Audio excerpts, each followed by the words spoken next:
sepanjang tahun, bahkan puluhan tahun, kami para pekerja pelayan publik mengabdikan diri kepada negara tanpa pamrih, tanpa mengenal lelah, dan tidak pernah putus harapan dalam pelayanan masyarakat Indonesia. Saat ini akan tercatat dalam sejarah Indonesia bahwa tenaga honorer, pegawai tidak tetap, pegawai tetap PNS, dan tenaga kontrak merupakan putra-putri terbaik garda terdepan Indonesia. Dan sejarah telah membuktikan bahwa 45% pembangunan negara Indonesia, baik SDM, infrastruktur, dan lebih utama pada bidang pelayanan publik telah dilakukan oleh tenaga honorer. Kalau Bapak Menpan RB pernah mengatakan, secara tidak langsung beliau mengatakan bahwa kami tidak kompeten. Kalau kami tidak kompeten, lalu kenapa kami dikontrak berkali-kali hingga belasan tahun oleh negara? Tidak sedikit dari kami yang bahkan rela bekerja dengan gaji 100.000 sampai 500.000 per bulan. Padahal kami sudah bekerja bertahun-tahun, bahkan puluhan tahun, apalagi kawan-kawan yang bekerja di garis terdepan, di daerah perbatasan dengan negara lain, dan juga di daerah-daerah terpencil dan terisolir. Ada dua alternatif yang selalu terbayang dan selalu berada dalam hati kami, ada dua. Yang pertama itu, kami takut kalau gaji tidak dibayar. Lalu yang kedua itu Pak, itu kami takut yang lebih parah lagi itu kami dipecat. Jadi apa yang kami lakukan selama ini sepanjang hidup kami bekerja di bawah naungan pemerintah, apapun yang diperintahkan oleh pegawai pejabat ASN tetap kami lakukan. Bahkan yang tidak kami lakukan cuma hanya satu Bapak, itu jalan ke liang kubur. Karena kami tahu bahwa kami ke sana akan mati. Terima kasih Bapak. Ketua Federasi Pekerja Pelayanan Publik Indonesia yang membawahi 18 provinsi yang sudah menyampaikan unek-unek perjuangan Bapak-Bapak untuk dapat mengangkat pegawai honor ini menjadi pegawai negeri sipil atau anggota dari ASN.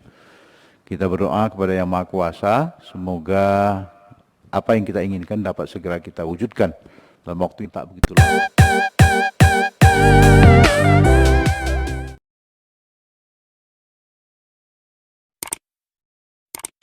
Rekomendasi, Bapak ini rekomendasi, jadi kami itu tidak sepertinya terlalu masukan. Karena kami ini pejuang utama revisi Undang-Undang ASN, dan kami ini sudah komitmen bahwa kami tetap memberikan dorongan kepada Bapak Ibu, termasuk Bapak Pimpinan Komisi 2, untuk revisi ini kalau bisa diselesaikan. Karena ini kami sudah menanti revisi ini sudah sangat lama.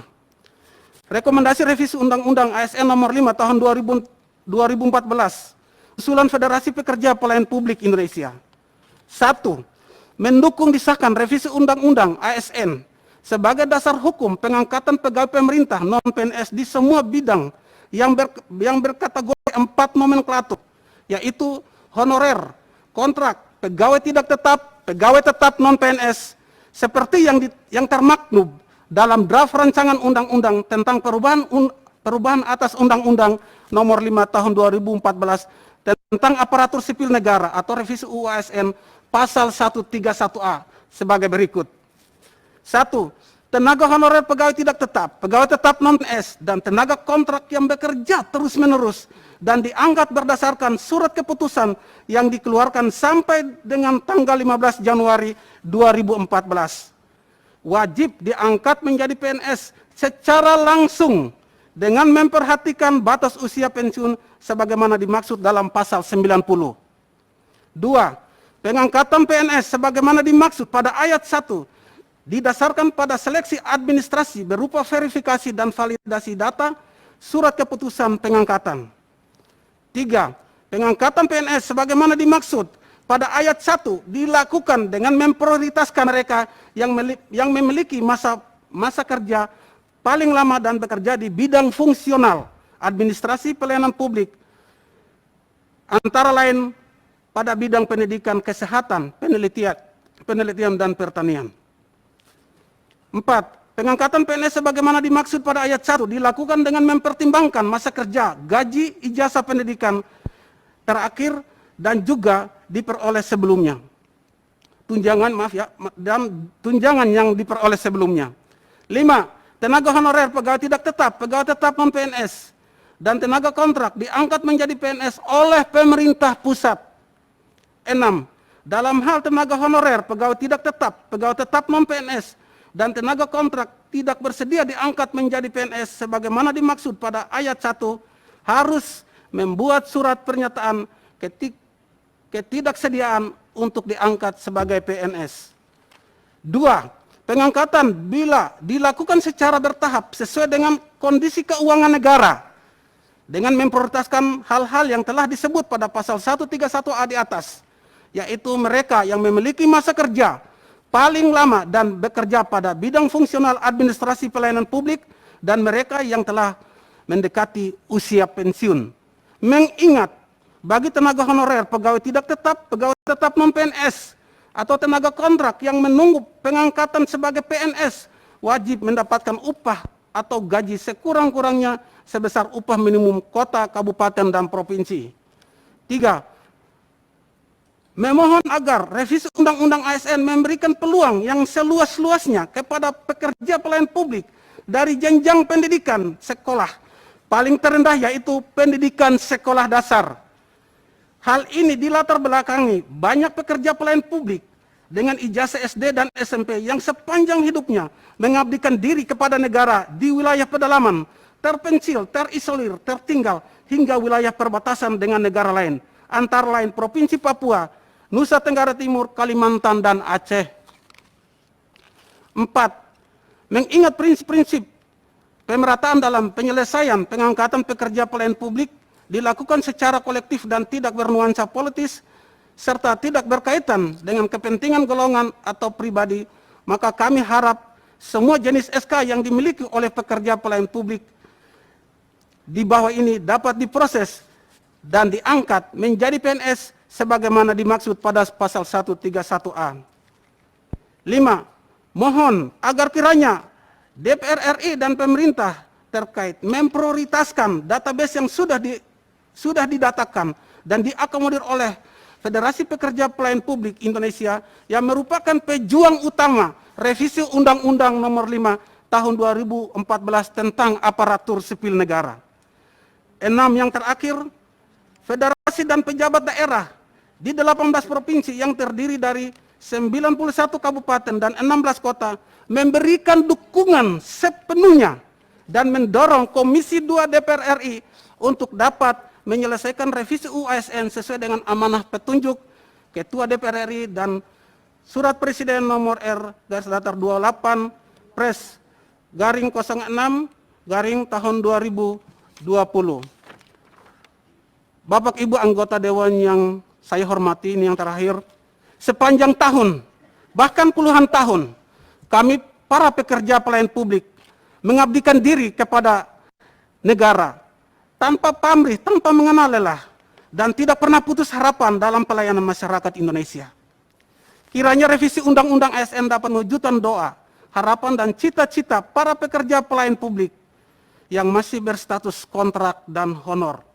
Saat ini akan tercatat dalam sejarah Indonesia bahwa tenaga honorer, pegawai tidak tetap, pegawai tetap PNS, dan tenaga kontrak merupakan putra-putri terbaik garda terdepan Indonesia. Dan sejarah telah membuktikan bahwa 45% pembangunan negara Indonesia, baik SDM, infrastruktur, dan lebih utama pada bidang pelayanan publik telah dilakukan oleh tenaga honorer. Kalau Bapak Menpan RB pernah mengatakan di media, bahkan di rapat RDP pertama, saya masih ingat tanggal 18 Februari 2021 dengan Bapak Ibu dari Komisi 2, beliau mengatakan bahwa pengangkatan kami menjadi PNS atas dasar RUU ASN akan bertentangan dengan prinsip merit system dan tidak adil bagi putra-putri terbaik bangsa yang ingin bekerja di lingkungan instansi pemerintah. Secara tidak langsung beliau mengatakan bahwa kami tidak kompeten. Kalau kami tidak kompeten, lalu kenapa kami dikontrak berkali-kali hingga belasan tahun oleh negara? Tenaga dan pikiran jelas dibutuhkan. Tidak sedikit dari kami yang bahkan rela bekerja dengan gaji 100.000 sampai 500.000 per bulan. Padahal kami sudah bekerja bertahun-tahun, bahkan puluhan tahun, apalagi kawan-kawan yang bekerja di garis terdepan, di daerah perbatasan dengan negara lain, dan juga di daerah-daerah terpencil dan terisolir. Kiranya Bapak Ibu dari Komisi 2 DPR RI, khususnya Panitia Panja, dari kami Federasi Pekerja Pelayan Publik tidak pernah memberikan masukan-masukan. Karena mengingat bahwa revisi Undang-Undang ASN ini kami sudah berjuang dari tahun 2016. Dan ini sudah sangat melelahkan. Dan revisi Undang-Undang ASN tidak berpihak kepada siapapun, tetapi berpihak terhadap seluruh honorer. Jadi kami mohon kiranya kalau supres yang sudah dikeluarkan oleh Bapak Presiden, sudah diturunkan oleh Bapak Presiden tahun 2020 kemarin, tapi karena mengingat COVID, mudah-mudahan dengan adanya kepercayaan yang diberikan oleh dalam hal ini pejabat negara Bapak Presiden dengan Ibu Ketua DPR RI yang harusnya ditunjukkan kepada Bapak Ibu Komisi 2, saya sangat mohon, dan ini saya sangat meminta dari hati yang paling dalam, kiranya revisi Undang-Undang ASN ini jangan terlalu lama lagi Pak, kalau bisa diselesaikan dalam waktu yang dekat. Karena kami honorer ini, jujur saja Bapak, ada dua alternatif yang selalu terbayang dan selalu berada dalam hati kami, ada dua. Yang pertama itu, kami takut kalau gaji tidak dibayar. Lalu yang kedua itu Pak, itu kami takut yang lebih parah lagi itu kami dipecat. Jadi apa yang kami lakukan selama ini sepanjang hidup kami bekerja di bawah naungan pemerintah, apapun yang diperintahkan oleh pegawai pejabat ASN tetap kami lakukan. Bahkan yang tidak kami lakukan cuma hanya satu Bapak, itu jalan ke liang kubur. Karena kami tahu bahwa kami ke sana akan mati. Jadi kami honorer ini sudah sangat menderita. Baik 4 nomenklatur, mungkin teman-teman dari kategori 2, dan juga teman-teman yang memang selama ini sudah berjuang tetapi mungkin belum masuk dalam perjuangan revisi Undang-Undang ASN ini, kami sangat mohon. Kiranya revisi ini kalau bisa dalam waktu dekat, bisa diselesaikan. Inilah yang kami minta Bapak, tapi untuk kami Federasi Pekerjaan Pelayan Publik, kami merasa bahwa kami tidak memberikan masukan-masukan. Kami sudah merasa bahwa revisi Undang-Undang ASN sudah pas dan tidak ada masukan lagi. Inilah yang kami sampaikan hari ini kepada Bapak Pimpinan mewakili Bapak Ibu seluruh Komisi 2. Terima kasih dan saya sampaikan